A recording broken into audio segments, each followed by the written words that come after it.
कर लीजिए आप किसी भी फील्ड में एक अपने करैक्टर को समझ लीजिए आप। मैं कहता हूं वो कहते हैं ना सक्सेस के पीछे भागने वाले को सक्सेस नहीं मिलती। जिस दिन आपने करैक्टर को धारण कर लिया, जैसे बहुत आपने अभिनेताओं को सुना होगा, एक्टर्स को सुना होगा कि मैं अपने करैक्टर में रहता हूं, सुना ना? आज अपने खुद मन से सोच के देखिए कौन कौन लोग हैं जो इस इंडस्ट्री के करैक्टर में रहते हैं। यस।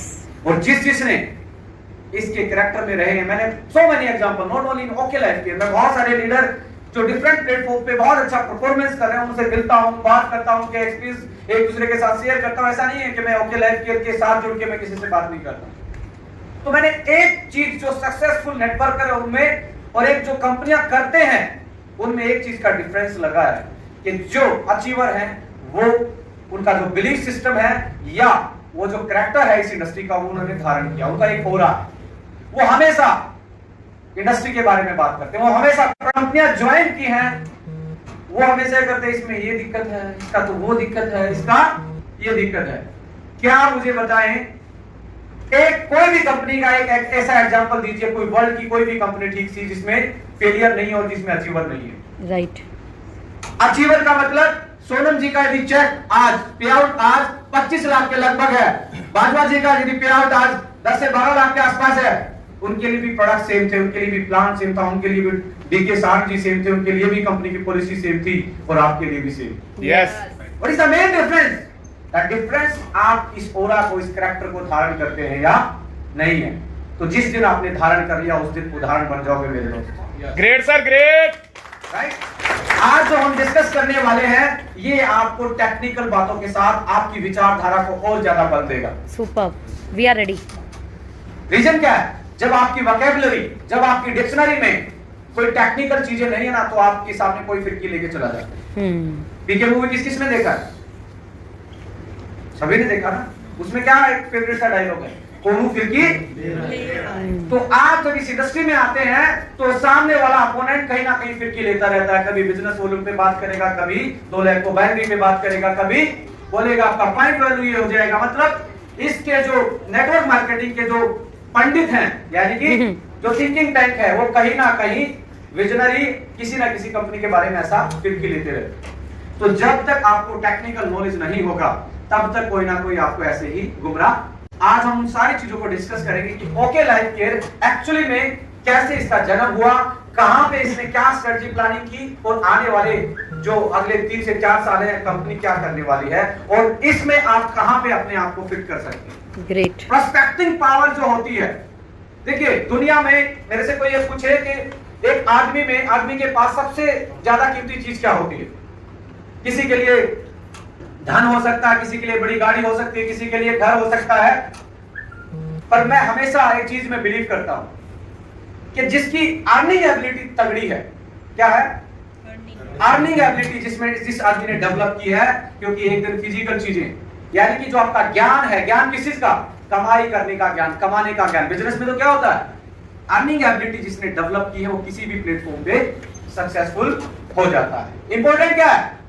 इंपॉर्टेंट है अपनी एबिलिटी पे काम करना, अपनी प्रोस्पेक्टिंग पावर पे काम करना। आप जब किसी के सामने बैठे हो तो इतनी टेक्निकल नॉलेज आपको होनी चाहिए कि आपका जो ऑरा है वो सामने वाले को के घेरा डाल के अपनी टीम में ज्वाइन करवा दे। Yes. बहुत सारे लीडर मैं देखता हूं मेरे सामने आते हैं, सर इसको प्लान मैंने दिखाया था पर इसने ज्वाइन किसी और लीडर को कर लिया। किसने ये फील किया है? पता ना, प्लान आपने दिखाया दूसरे लीडर को ज्वाइन कर लेते हैं। वो ओके के लिए तो रेडी था पर आपके साथ ज्वाइन क्यों करेगा ये उसके लिए इंपॉर्टेंट एक सवाल या निशान आप छोड़ते हैं। रीजन क्या है? आप अपना बिलीफ सिस्टम उसमें डाल नहीं पाते। वो आपके साथ जब वो काउंसलिंग करता है तो आपकी जो विचारधारा है वो उसको बिलीफ नहीं देती कि इस आदमी के साथ में सक्सेस हो सकता है। राइट? तो एक ऐसा अपने ऑरा क्रिएट करें टेक्निकल नॉलेज का, विचारधारा का, एक सच्चाई का कि आदमी आपके साथ बैठे आपका ही हो जाए। राइट? तो ये सारी चीजें आज इस ट्रेनिंग में हम डिस्कस करने वाले हैं कि हम अपनी विचारधारा को, अपनी प्रोस्पेक्टिंग पावर को, अपनी कंपनी की यूएसपी को, प्रोडक्ट की यूएसपी को कैसे एक्सप्लेन करेंगे कि सामने वाला इंसान हमारी टीम में बेटर तरीके से काम कर पाए। तो कितने लोग हैं सुनने के लिए? सारे तैयार हैं? धारण करने के लिए कितने लोग बैठे हैं? देखो सुनने के लिए तो सभी बैठते हैं क्योंकि कान तो मैं बंद करूंगा नहीं। धारण करने के लिए बैठे क्योंकि मैं जब इस इंडस्ट्री में आया, सच बता रहा हूँ, आई था part of ICR system, agriculture जो सिस्टम हमारी यूनिवर्सिटीज का, मेरा PhD उसी में ही हुआ है, NDRI करनाल से मैं PhD किया। एक बिलीफ सिस्टम का एग्जांपल अपने आप पे ही बताना चाहता हूँ। जब मैं PhD की तैयारी कर रहा था तो 2 सीट थी जर्नल की, ICR में 2 सीट थी, NDRI में पूरे ऑल इंडिया 2 सीट थी। एक बात बताना चाहता हूँ कि कब पता नहीं कौन सी बात आपको इतना हिट कर जाए कि एक साधारण आदमी से भी कुछ सीखने को मिल सकता है। तो मैं तैयारी कर रहा था, तैयारी करते करते मेरे दिमाग में ख्याली पुलाव चल रहे थे, कंफ्यूजन में था, 2 सीट है, नहीं हुआ तो चला एक साथ खराब हो जाएगा। अब मैं कंफ्यूजन में था। एक मेरा दोस्त है गांव में, बिल्कुल देसी, जिसने 10th तक पढ़ाई किया, उसके बाद खेती वेती काम करता था। वो बोला क्या क्या चल रहा है? मैं बोला यार तैयारी कर रहा हूँ, 2 सीट है, साला नहीं हुआ तो। वो बोला 2 सीट है? मैंने कहा हाँ। बोला हमें तो एक ही तो चाहिए हमें एक ही तो चाहिए। ये वाली बात मेरे जो साथी थे, कौन से साथी, जो पढ़े साथ में, जो बड़े हुए, टेक्निकल नॉलेज थी जिनको, वो नहीं बता पाए। मैंने सोचा यार ये बात तो ठीक बोल रहा है कि हमें तो एक ही चाहिए। और फिर उसके बाद वो बिलीफ सिस्टम में धारण किया तो मेरा रैंक फर्स्ट आया। ग्रेट। नहीं तो यदि वो इंसान नहीं आता और ये एग्जांपल नहीं देता हमें तो एक चाहिए, आपकी जिंदगी में बदलाव। मैं एक बार FDSA की मीटिंग में गया था, ओके लाइफ केयर को रिप्रेजेंट करने, नाम नहीं लूंगा किसी कंपनी के, वो भी डायरेक्टर थे, मैं भी बैठा।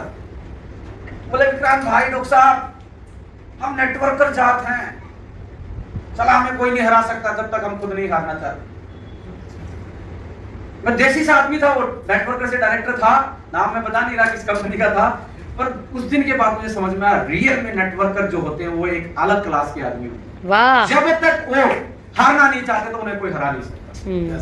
यानी कि यदि आप जीतना चाहते हैं तो आपने अपने हिस्से की लड़ाई खुद लड़नी पड़ेगी, राइट?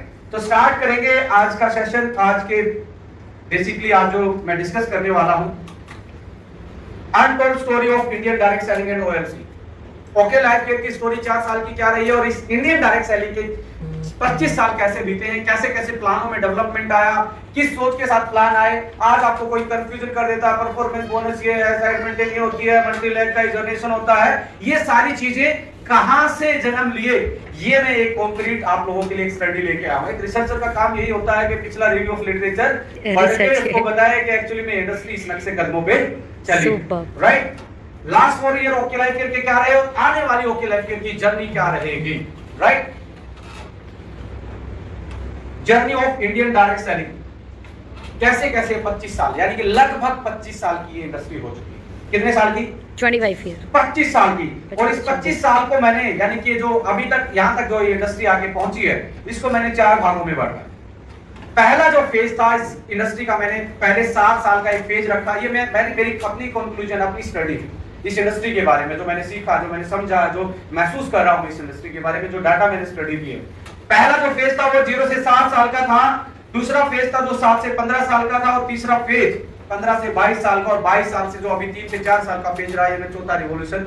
मैं पिछले 2 साल से बोल रहा था कि okay life care can be A fourth revolution of Indian direct selling. और वो आज वो बिलीफ सिस्टम जो मेरा था आज वो दिख रहा है। यस। आज वो गुजराती की आवाज दिल्ली तक पहुंच रही है।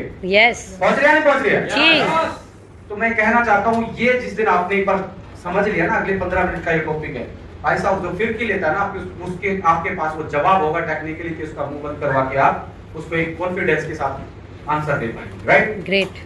4 फेज, यानी कि 22 साल से जो 25 साल का सफर, यानी कि 3 से 4 साल का सफर कौन सा कैसे रहा? फर्स्ट फेज में क्या हुआ? इंटरनेशनल कंपनियां आई, मैक्सिमम इंटरनेशनल कंपनियां आई। मैं स्टेज से भी नाम लेता हूं, आज भी चल रही है एमवे जैसी कंपनी, बहुत अच्छी कंपनी है। यस और नो? प्रोडक्ट बहुत अच्छे हैं। हर्बलाइफ कंपनी, एवोन की बात करें या ओरिफ्लेम की बात करें, आप किसी भी इंटरनेशनल प्लेटफॉर्म की बात करें, बहुत सारी कंपनियां आई आज से 20 से 25 साल पहले और अपना बिजनेस यहाँ पे इंडिया में करना स्टार्ट किया, राइट? और उनके स्ट्रॉन्ग पॉइंट क्या थे? उनके पास एजुकेशन सिस्टम बहुत बढ़िया था। आज एमवे वाले आज भी ग्रिड के कसमे वादे खाते हैं। यस और नो? यस। उनके एजुकेशन सिस्टम में आप बैठते हैं तो आपको बहुत टेक्निकल नॉलेज वो देते हैं। किसी में भी आप बैठ के देख लीजिए, बहुत अच्छा एजुकेशन सिस्टम उस टाइम भी था और आज भी है, राइट? दूसरा पॉइंट स्ट्रॉन्ग क्या है? क्वालिटी प्रोडक्ट इन्होंने डिलीवर किए। आज एमवे के प्रोडक्ट में क्वालिटी में कोई दिक्कत नहीं है या नहीं? जी सही बात। हर्बल लाइफ के प्रोडक्ट में कोई क्वालिटी में कॉम्प्रोमाइज नहीं, ओरिफ्लेम में नहीं है। स्ट्रॉन्ग पॉइंट बता रहा हूं मैं, good management and services. Management में भी पूरी ट्रांसपेरेंसी है, रूल सबके लिए सेम होते हैं, कोई ऐसा नहीं है कि पुराने लीडर के लिए अलग रूल, नए न्यूकमर के लिए अलग rule, right? Well established world wide इन कंपनियों का अपना पूरा नेटवर्क, पूरी इनका मैन्युफैक्चरिंग यूनिट, सर्विसेज, सारी चीजें सेट, यानी कि स्ट्रॉन्ग पॉइंट इनके ये रहे। पर इसमें हुआ क्या कि फर्स्ट पेज पहले साथ में वीकनेस कहां पे रही इन वाली कंपनियों की? Weakness I maximum health supplement उन्होंने डील की। एग्जैक्टली। आज से 25 साल पहले मल्टीविटामिन बेचना, सेल करना कितना हार्ड होगा, क्योंकि आज इंडियन मल्टीविटामिन को एक मेडिसिन मानते हैं, right? yes or no? Yes. मैं बड़ा मजाकिया तौर पे बोलता रहता हूं कि इंडियन तो ऐसे है, हमारी ऐसी, हम हेल्थ के लिए इतने सीरियस नहीं है कि जब तक आदमी बेहोश नहीं होता तब तक हॉस्पिटल नहीं जाता। और ऐसी कंट्री में आप मल्टीविटामिन बेचना और आज से 20 साल पहले डील करना कितना हार्ड हो। बहुत। बट उनका एजुकेशन सिस्टम बहुत स्ट्रॉन्ग था, तो उन्होंने अपना नेटवर्क क्रिएट करना स्टार्ट किया। तो ये वीकनेस था कि मैक्सिमम हेल्थ सप्लीमेंट थे उनके पास। दूसरा क्या था? ओवर प्राइस, महंगा भी था और रिक्वायरमेंट का भी नहीं था। उस टाइम पे लोगों को नॉलेज नहीं थी। मुझे याद है और मुझे प्राउड भी होता है, हमारे हरियाणा में 3 गांव हैं जो नरवाल सरनेम के, और मेरे तीनों के तीनों गांव में कबड्डी की इतनी बड़ी टीमें हैं कि इंडिया की टीम को हरा सकते हैं, क्योंकि सारी जितने आप प्रो कबड्डी में देखते हैं सारे नरवाल मेरे गांव से आते हैं। तो हमें याद है, हम बच्चे थे, जब कोई ठीक ठाक सी बॉडी बना लेता तो हम कहते थे पाउडर खा के बनाएंगे। मुझे याद है, मैं जब 6th क्लास में 8th क्लास में, तो हम मजाक लेते थे पाउडर खाया इसने। तो इसका मतलब क्या था? आज उसी पाउडर को हम बोलते प्रोटीन खा रहा है। यस। कौन सा प्रोटीन ले रहा है? वे प्रोटीन आइसोलेट ले रहा है, वे प्रोटीन कॉन्सेंट्रेट ले रहा है। यहां तक हमारी नॉलेज बढ़ गई, राइट? उस टाइम पे तो ये बहुत डिफिकल्ट था इन चीजों को मार्केट करना, और ओवर प्राइस बहुत बड़ी समस्या थी, क्योंकि 1000-1500 का मल्टीविटामिन में डील करना उस टाइम पे आज ही बहुत मुश्किल है। आज भी आप माई90 को पता नहीं कितनी तरीके से बता के उसको कन्विंस करना पड़ता है, राइट? डोमिनेट किसने किया? इंटरनेशनल प्लेटफॉर्म ने पहले 7 साल पहला फेज इंटरनेशनल कंपनियों में ने ही इंडिया में डोमिनेट किया। इनके लीडर दिखते थे, इनके प्रोडक्ट दिखते थे, इनकी मीटिंग दिखती थी, right? But Indian direct selling कंपनियां स्टार्ट हुई यहाँ इस एरा के बाद, यानी कि 2004, 2003, 2007 के आसपास। इंडिया की जो आप टॉप 5 कंपनी देखेंगे तो उसी एरा में, सेकंड एरा के आसपास इनकी जन्म हुआ, राइट? जन्म क्यों हुआ? क्योंकि प्रोडक्ट ओनली हेल्थ के थे, इनको सेल करना मुश्किल था। तो हमारे जैसे भाई जो समझदार थे, उन्होंने अपनी कंपनियां खोली, स्टार्ट कर दी और इंट्रोड्यूस किया न्यू प्रोडक्ट। कौन से new product? FMCG, home care, personal care. ये प्रोडक्ट ज्यादा दिए क्योंकि ये डोर एंट्री प्रोडक्ट माने जाते हैं। हेल्थ को डील करना हार्ड था, तो हमारा जो नेटवर्क का फायदा, उन्होंने अपनी कंपनियां खोली और वो प्लेटफॉर्म डेवलप हुए, तो नए प्रोडक्ट आए जो कि door entry product. Fast moving goods में बात करें, पर्सनल केयर के प्रोडक्ट ज्यादा आने स्टार्ट हुए। Price slightly lesser than. Indian कंपनियों ने क्या किया? इंटरनेशनल कंपनियों से फाइट की प्राइस पे। उस टाइम पे जब ए नाम की कंपनी में ग्लूकोसामाइन 1.5 से 2000 का बिकता था, तो हमारी इंडियन कंपनियों ने कितने रुपए का लॉन्च किया? 500 रुपए, 600 रुपए, 700 रुपए। यानी कि बोला कि भाई साहब वहां से सस्ता भी देंगे और उनसे बेटर प्लान भी देंगे। तो जो स्ट्रेटजी थी, जो मार्केटिंग की स्ट्रेटजी थी, तो कॉम्पिटिटिव मार्केटिंग करने का तरीका था। 2 ही तरीके आज तक रहे इस दुनिया में। किसी की भी बात कर लीजिए, कॉर्पोरेट सेक्टर की बात कर लीजिए, ट्रेडिशनल मार्केट की कर लीजिए, डायरेक्ट सेलिंग की, या तो प्राइस वार होता है या यूनिक थ्योरी होती है। yes. या तो आपका प्रोडक्ट यूनिक होना चाहिए या आपका प्राइस नीचे होना चाहिए। 2 ही थ्योरी है वर्ल्ड में। आप BMW का कोई एग्जांपल लेता है, मारुति तो मारुति होती है, BMW होती है। मारुति जनरल कैटेगरी है, BMW यूनिक कैटेगरी है, तो उसका प्राइस मैटर नहीं करता। जब आप एफएमसीजी में आएंगे, जनरल प्रोडक्ट में आएंगे, तो वहां प्राइस को आपको फाइट करना पड़ेगा। ये कोई भी यूनिवर्सल थ्योरी है, हमारी बनाई हुई थ्योरी नहीं है। हो सकता है इस थ्योरी को हमने ज्यादा प्रमोट किया हो। लोग ये कहते हैं ना, आपने तो कंपैरिजन। भाई साहब, मारुति वाला भी टाटा के साथ करता है, एयरटेल ने भी वोडाफोन के साथ कंपैरिजन किया है कि मेरी कॉल इतने पैसे सस्ती है।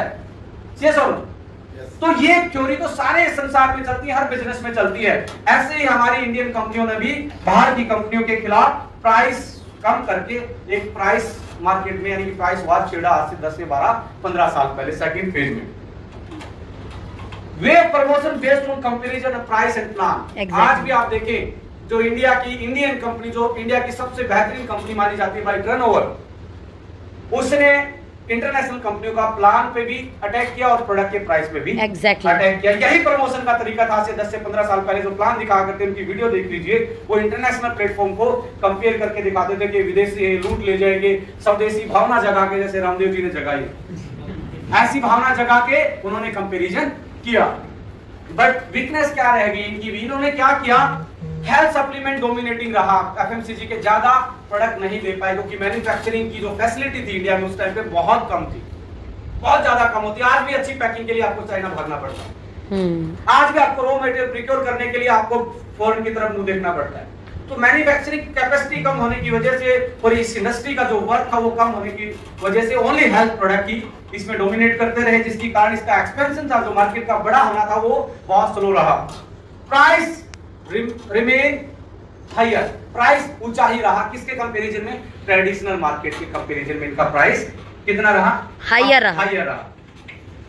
Lack of education and skills, product promotion out of focus, product से फोकस हटा दिया, ओनली ड्रीम बिल्डिंग पे काम करना स्टार्ट किया। रीजन बता रहा हूं, ये नेटवर्कर की कमी नहीं है। स्टोरी सुनाना, ड्रीम बिल्ड करना या सपने दिखाना, ये नेटवर्कर ने ही गलत किया है। उस टाइम पे इस इंडस्ट्री में कोई बिलीव ही नहीं करता, उस टाइम पे इस इंडस्ट्री का कोई वर्चस्व नहीं था। तो इसलिए हमारे जो लीडर थे बेचारों ने जो वे ऑफ प्रमोशन का जो तरीका था ना, वो ड्रीम बिल्डिंग का, ट्रस्ट बिल्डिंग का, स्टोरी टेलिंग का, एक ड्रीम बिल्ड करके इस इंडस्ट्री में लाना स्टार्ट किया। क्योंकि कोई आना नहीं चाहता था, रियल बातें कोई सुनना नहीं चाहता था, तो ड्रीम बिल्ड करना पड़ता था।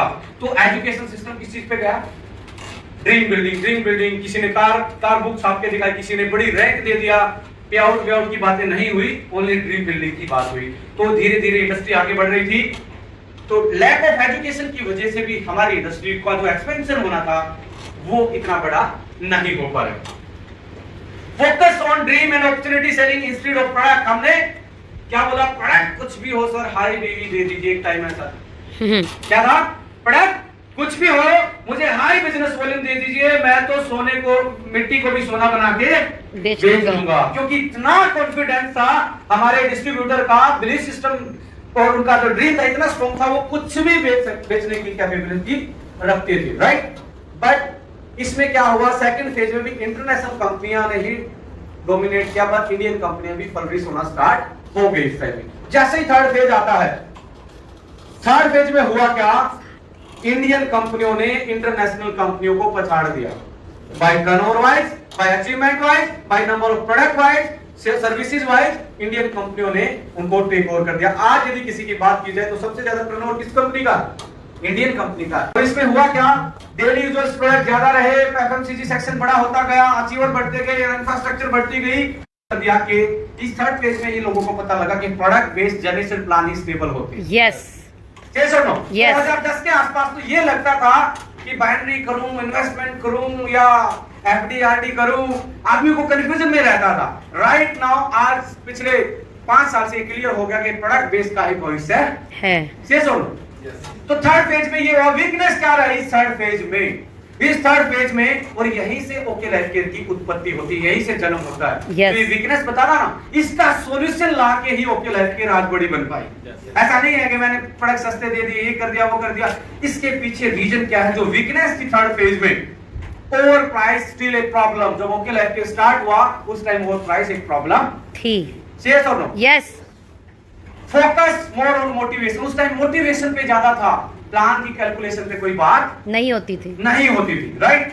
Story, dream selling, lack of technical education. आप किसी भी लीडर से कैलकुलेशन पे बात करेंगे, जी ऐसा नहीं होता, वैसा नहीं होता, ओनली स्टोरी में साइकिल पे आता था, BMW में आ रहा हूं, ऐसी मनगढ़ंत स्टोरियां ही चलती थी एजुकेशन सिस्टम के नाम पे, राइट। अब most of business plan and tools are outdated. मैं यहाँ पे एक आपको छोटा सा एग्जांपल देना चाहता हूँ। जो हमारे इकोनॉमिक्स का लॉ होता है, लॉ ऑफ डेप्रिसिएशन, राइट। गाड़ी ली, उसका 2 महीने के बाद बेचेंगे तो डेप्रिसिएट होगी ही बिकेगी। आज से 10 से 15 साल पहले 100 रुपए के नोट पे गांधी जी का फोटो था, जी। आज भी, पहले भी गवर्नर के साइन थे, आज भी हैं। पहले भी 100 रुपए में चलता था, आज भी 100 रुपए में चलता। पर पहले में जब हम 10 से 15 साल पहले जब कोई चीज 100 रुपए में खरीदते थे तो बहुत ज्यादा आती थी क्वांटिटी, आज 100 रुपए में कम आती। वही गांधी जी वही गवर्नर के साइन, वही ये लिखा हुआ मैं अदा करता हूं 100 रुपया फला फला फला। सारी चीज तो है, आर्किटेक्चर तो नोट का वही है, पर क्या हुआ 100 रुपए की वैल्यू कम गिर गई। yes or no? यस। मुझे याद है कि मेरे फादर साहब तो गवर्नमेंट जॉब में थे, 10,500 रुपए की तनख्वाह होती थी, उसमें भी घर अच्छे से चलता था उस टाइम। याद है मुझे। पर आज आपको लगे कि 10,000 रुपए में घर चलाना तो कैसा लगे? वही मशीनरी है, वही गवर्नर के साइन है। रीजन क्या है? लॉ ऑफ डेप्रिसिएशन सारी जगह भी होता है। जब ये प्लान बने उस टाइम की जो करेंसी की वैल्यू थी, उस टाइम पे जो हमारी इकोनॉमी की वैल्यू थी वो डिफरेंट थी। उस टाइम पे लोगों के ड्रीम अलग थे। उस टाइम पे हो सकता है ऑल्टो कार भी किसी की ड्रीम कार, पर आज क्या ऑल्टो कार के लिए सपने देखता है कोई? आज हमारी ये छोटी कारें या छोटी व्हीकल, मुझे याद है बाइक के लिए हमारे ड्रीम होते थे कि 10th में इतने नंबर लाओगे, 8th में इतने नंबर लाओगे। पेरेंट्स ऐसे ही हमारे ड्रीम बिल्ड करते रहते थे, राइट? तो आज जो था और जो पहले था उसमें बहुत डिफरेंस, यानी कि outdated business plan, outdated business tool. In business plan में आप कितना भी सेल करके डाल लीजिए निकलेगा कम। ये बिजनेस प्लान ऐसे हो गए जैसे पहले गवर्नमेंट की योजनाएं होती थी, ऊपर से चलते थी, नीचे तक खाते में नहीं आती थी। ओके लाइफ केयर का प्लान ऐसे है कि सीधा अकाउंट में आता है। यस। सही बात समझ रहे हैं?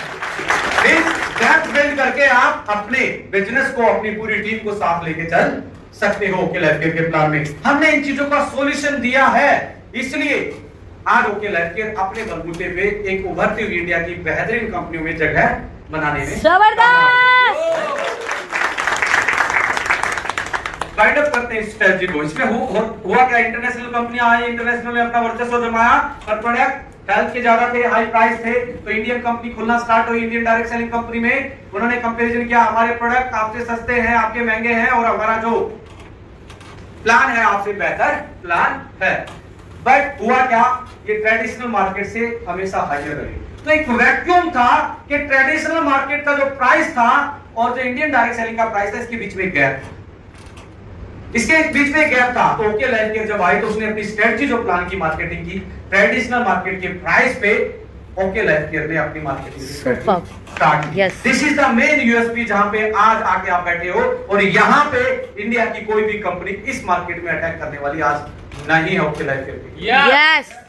ये रीजन है, टेक्निकल रीजन है आज ओके लाइफ केयर को आप क्यों ज्वाइन करेंगे। बिकॉज हमारा जो कंपटीशन है वो डाबर से है, वो पतंजलि से है, वो हिमालय से है, वो पीएनजी से है, और ये तो भाई साहब फिर अपने आप ही लपेटे में आ जाएंगे इंडियन डायरेक्ट सेलिंग कंपनी। वैसे किसी ने पूछा सर आप उस कंपनी के खिलाफ हो? मैं बोला किसी के खिलाफ नहीं हूं, मैं सबके खिलाफ हूं जो महंगा बेचता है। यहाँ पे इंडियन डायरेक्ट सेलिंग का जो प्राइस था यहाँ पे था, हमने इसको बोला कि एक कस्टमर को यदि एम्पावर करना है तो उसका मार्केट में जो ट्रेडिशनल मार्केट का जो प्राइस सेट किया हो, जो ब्रेड में सेट है, तो उसी ब्रेड के सेट के अनुसार और हमारी पॉकेट का जो खर्च करने की जो क्षमता है, हमारी बाइंग कैपेसिटी जो उसके अकॉर्डिंग उसको प्रोडक्ट दे दिया। तो यहाँ बिना बिजनेस वॉल्यूम भी, बिना टाई लगाए भी, एक बाबा जिसने कभी पूरे कपड़े भी नहीं पहने, बिजनेस वॉल्यूम देता क्या पता नहीं। कभी टाई लगाई बाबा ने, कभी सेमिनार किए, किसी को पे आउट दिया, पूरी इंडस्ट्री से ज्यादा टर्नओवर लेके बैठा। रीजन क्या है? उसको नर्थ पता है, उसको पता है यहाँ की बाइंग कैपेसिटी क्या है, यहाँ कस्टमर की साइकोलॉजी क्या है। उन्होंने स्वदेशी का नारा लगाया और स्वदेशी प्राइस में प्रोडक्ट उतारे, और लोगों ने उनको जमकर साथ देके उस कंपनी को आज 14 से 15 हजार करोड़ की बनाया। पूरी इंडस्ट्री से ज्यादा टर्नओवर लेके बैठा। तो आज बता रहा हूँ, हर बिजनेस की एक ही रीड होती है, सेल। कुछ लोग उलझे रहते हैं, इसका पॉइंट वैल्यू, इसका बिजनेस वॉल्यूम, इसका ये, इसका वो। जहां सेल नहीं है वहां पॉइंट नहीं बन सकते। एग्जैक्टली। कुछ लोग कहते हैं कि पॉइंट वैल्यू, मैं कहता हूं पॉइंट वैल्यू से पहले तो ये आता पॉइंट बनेंगे या नहीं बनेंगे। पॉइंट बनेंगे आपके प्रोडक्ट सेलेबल है या नहीं, आपका प्राइस ठीक है या नहीं, आपकी क्वालिटी बेहतरीन है या नहीं है। क्योंकि आपका एक पॉइंट बनने से गुजारा नहीं होगा, आपके मल्टीपल पॉइंट बनेंगे और हर महीने बढ़ के पॉइंट बनेंगे, तो पॉइंट वैल्यू नीचे भी आएगी तभी पे आउट बढ़ेगा। ग्रेट। जब सोनम जी का पे आउट 2 लाख था, उस टाइम पे पॉइंट वैल्यू हाई थी, आज पॉइंट वैल्यू हल्की नीचे गई, तो आज पे आउट 22 लाख। 22 लाख हो। तो पॉइंट वैल्यू ने कहां पे इम्पैक्ट डाला? पॉइंट वैल्यू इम्पैक्ट नहीं डाल रही है, मल्टीप्लाई आपके पॉइंट कितने होंगे वो डिपेंड करेगा आपका प्रोडक्ट सेलेबल है या नहीं। राइट। आपके पॉइंट ही नहीं बनेंगे तो आप पॉइंट वैल्यू तो बात की बात। बोला जी डॉलर का रेट कितना चल रहा है, भाई साहब जेब में 100 रुपए नहीं, डॉलर की बात करेंगे। समझ रहे हो? पॉइंट वैल्यू, पॉइंट स्टार्टिंग में ऐसे कंपनी मेरे सामने आता था जी आपका बीवी कम है, मैं हमेशा मजाक में पूछता था लीडर से, बिजनेस वॉल्यूम यानी कि बीवी के लिए आए हो या पे आउट के लिए? बोलते जी पे आउट चाहिए, मैंने पे आउट चाहिए, हाथ हो रहा है, ले लो भाई साहब, बिजनेस वॉल्यूम जुट के। तो कहने का मतलब हमारा जो टारगेट, हमारा जो फोकस है वो कैलकुलेटेड होना चाहिए। बिजनेस व्यापार कैलकुलेशन से चलता है, इमोशन से नहीं चलेगा। परिवार आपका गुजारा आपके इमोशन से नहीं चलेगा, आपके बैंक बैलेंस से चलेगा। यस। तो इन चीजों को समझना पड़ेगा। एज ए यंग एंटरप्रेन्योर मैं हर बार ये बोलता हूं कि आपको सारी चीजों को देखना पड़ेगा, टेक्निकली समझना पड़ेगा। बहुत सारे लीडर, एक अच्छी बात है, वो एक इतना बिलीफ सिस्टम में रहते हैं, कई बार थाक भगत हो जाते हैं। बोला ये तो मेरी पहली कंपनी है, मेरे तो खून में घुस गई, ये तो मेरा पहला प्यार है। ऐसे मैंने बहुत सारे नेटवर्करों को सुना है। अब बायोलॉजी का स्टूडेंट था, ब्लड का नाम लिया तो कोरिलेट हुआ। मैं बोला आपके ब्लड में कैंसर हो गया, आप चेंज करवाना पड़ेगा। मेरी बात समझ रहे हैं? तो आपको अपने परिवार के लिए, अपने कैरियर के लिए हमेशा एक स्मार्ट नेटवर्कर, एक स्मार्ट बिजनेसमैन की तरह कैलकुलेट करना पड़ेगा चीजों। उसका मैं रीजन दूंगा क्या क्या कर सकते हैं। यहां से ओके लाइफ केयर की उत्पत्ति होती है, यहां से ओरिजिन होता है ओके लाइफ केयर का। आप मुझे बताएं ये सही है या गलत है? सही। इसमें कोई गलत है कि आपको राइट प्राइस पर प्रोडक्ट दिया? नो। और मैं ये बताऊंगा, जब अचीवमेंट की बात करूंगा उस टाइप का आपके जो फैक्ट्स एंड फिगर है वो अपडेट होंगे, और आप इंडस्ट्री में जाएंगे, मार्केट में जाएंगे, तो आपके पास एक जवाब होगा, एक रीजनेबल जवाब। आपके जो फिरकी रहता है ना, उसको समझ में आएगा कि आप किसकी ट्रेनिंग लेके आए। तो आपको समझ में आया एक इंडस्ट्री कैसे चली। यस। किसी ने बोला जी आपके यहाँ परफॉर्मेंस बोनस नहीं है, सोनम जी ने, बजवा जी ने, पवन जी ने, सभी लीडर्स ने, टॉप लीडर्स ने ये फील किया कि जी यहाँ परफॉर्मेंस बोनस नहीं है। मैं बोला परफॉर्मेंस बोनस का ये बताओ, ये बनाया किसने पहली बार? भाई इसके फादर का नाम तो बता दो, डाला किसने था? वो किसी को नहीं मिला, ना गूगल बता रहा ना। ये हुआ क्या था, आज से 15 साल पहले हमारी इंडस्ट्री के पास कंज्यूमर बेस नहीं था। तो कंज्यूमर बेस नहीं होने की वजह से हम प्लानों में, जो पुरानी कंपनियां थी क्या करती थी, परफॉर्मेंस बोनस को डाल दिया करती थी कि वो खरीदारी से इनकम आएगी, खरीदारी मनी बैक आएगा। मनी बैक नहीं आया, मनी जाता रहा। क्यों? क्योंकि मनी ओवर प्राइस में निकलता रहा। बैक कहां से आएगा, ये पहले ज्यादा ले रहा था। सही बात वो है। बैक के चक्रों में वो परफॉर्मेंस बोनस डाल दिया। अब उसके बाद हुआ क्या, अब बोलेगा यार जो 20% परफॉर्मेंस बोनस ले रहा है उसकी इनकम जीरो हो जाएगी, और वो तो फिर डायरेक्टरशिप में साइड मेंटेन करने लग जाएगा, तो वो तो खरीदेगा नहीं। बोलेगा भाई वो क्यों नहीं खरीदेगा, उसको बोलते दिया तूने यदि 1 लाख नहीं, 1 लाख से आपको इतना आएगा, दूसरी लाख खोलेगा तभी ज्यादा इनकम आएगी। यानी कि साइड मेंटेन भी एक रीपरचेज करवाने का तरीका बन गया। तरीके थे रीपरचेज और न्यू परचेज को बैलेंस करने के। ऐसा नहीं है कि प्लान पता नहीं किसने बना दिया। हर टाइम जो प्लान बनते हैं उस टाइम की कंडीशन के अकॉर्डिंग बनते हैं। तो उस टाइम की कंडीशन इंडस्ट्री की ऐसी थी कि बिलीफ सिस्टम नहीं था, कंज्यूमर बेस नहीं था। आज बिलीफ सिस्टम भी है, अचीवमेंट भी है, लोग एग्जांपल भी हैं आपके सामने, 20-20, 25-25 लाख, 12-12 लाख, 40-40 लाख आपकी कंपनी में ही एग्जांपल है कमाने वालों के। तो एक बिलीफ सिस्टम, इस इंडस्ट्री का इंफ्रास्ट्रक्चर आज बहुत स्ट्रॉन्ग है। आज हमारे पास डिग्रियां हैं, नौकरियां नहीं है। पहले होता क्या था, हमारे से पहले वाली जनरेशन में जिसके पास डिग्री होती थी, ठीक ठाक पढ़ाई होती थी, उसके पास रोजगार होता था।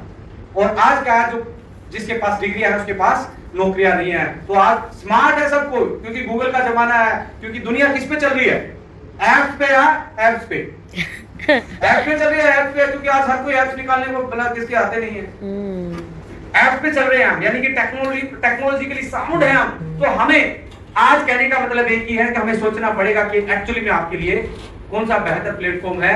क्या आप किसी के अनभक्ति में अपने परिवार के खिलाफ, तो अपने करियर के खिलाफ खिलवाड़ तो नहीं कर रहे, राइट? यहां से स्टार्ट होती है उत्पत्ति। कहां से होती है? Price war. यहां से, क्योंकि ये प्राइस ज्यादा था, ये ट्रेडिशनल मार्केट का प्राइस कम था। तो ओके लाइफ केयर की शुरुआत कंज्यूमर एम्पावरमेंट की साइकोलॉजी से होती है।